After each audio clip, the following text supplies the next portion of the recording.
जी अब मेरी आवाज आ रही है? जी अब आ रही है, बोले।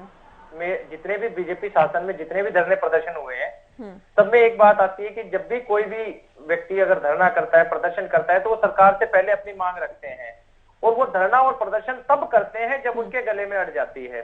इससे पहले तो वो सरकार से अपनी मांग करते हैं कि हमारी ये मांगे हैं, अपनी बात रखने का प्रयास करते हैं, वो जो उनके जो नुमाइंदे हैं उनसे मिलते हैं। लेकिन जब उनको कहीं समाधान नजर नहीं आता तो थक हार के वो धरना और प्रदर्शन करते हैं। कोई भी व्यक्ति, किसी को शौक नहीं होता कि अपने घर के बाहर बैठ के, सड़कों पर बैठ के, आज जो हालात चल रहे हैं, बारिश के मौसम चल रहा है, मच्छरों का मौसम चल रहा है, वहां पर वो बैठकर धरना प्रदर्शन कर रहे हैं। वो क्यों कर रहे हैं? क्योंकि उनको न्याय की उम्मीद थी सरकार से, लेकिन उन्होंने, सरकार ने न्याय नहीं दिया। लास्ट में वो कहा गए, वो सुप्रीम कोर्ट में गए एफआईआर के लिए।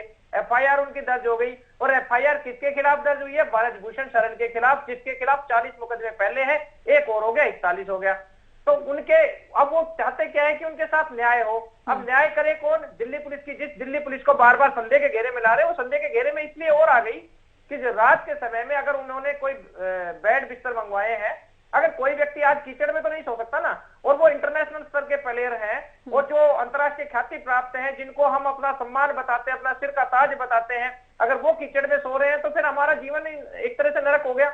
और सरकार का क्या दायित्व बनता है? सरकार का दायित्व यही तो बनता है, अगर वो धरना प्रदर्शन कर रहे हैं, शांतिपूर्ण तरीके से कर रहे हैं, कोई किसी प्रकार का हा हल्ला नहीं कर रहे, उसके बावजूद भी अगर उनको इस तरह की परेशानियां झेलनी पड़ रही है, कहीं उनका बिजली पानी के वंचित किया जा रहा है, तो फिर ये कहाँ जायज है? सरकार उनके साथ जो दुर्व्यवहार कर रही है, अगर वहां पर जिस प्रकार से महिला आयोग की जैसे बात चल रही थी कि महिला आयोग की जो अध्यक्ष आई थी, उसको किस प्रकार से घसीट कर बाहर लेके जा रहे हैं, वो क्या कर रहे हैं? वो यही तो कह रहे हैं कि हमारी सुनो, हमारी सुन क्यों नहीं रहे?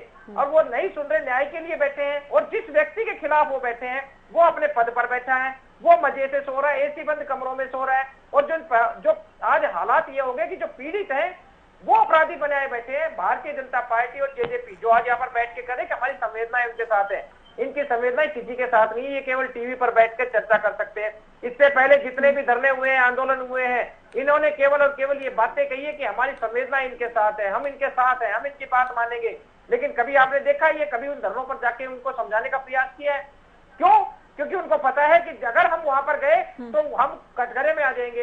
ये आज बेटी बचाओ बेटी पढ़ाओ की बातें करते हैं, लेकिन बेटियों के साथ तो दिन रात दुर्व्यवहार कर रहे हैं ये, और दुर्व्यवहार जो कर रहा है उनका सपोर्ट कर रहे हैं ये।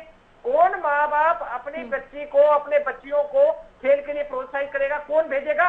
कोई नहीं भेजेगा। क्योंकि इससे पहले भी एक जूनियर कोच के जब उसने आरोप लगाया मंत्री संदीप सिंह पे, उसमें आज तक कोई कार्रवाई नहीं हुई। एक मिनट में सुनिए, उन पर कोई कार्रवाई नहीं हुई, और जब कार्रवाई नहीं हो रही तो ऐसा ही एक मामला हो रहा है, इस पर भी कार्रवाई नहीं होगी।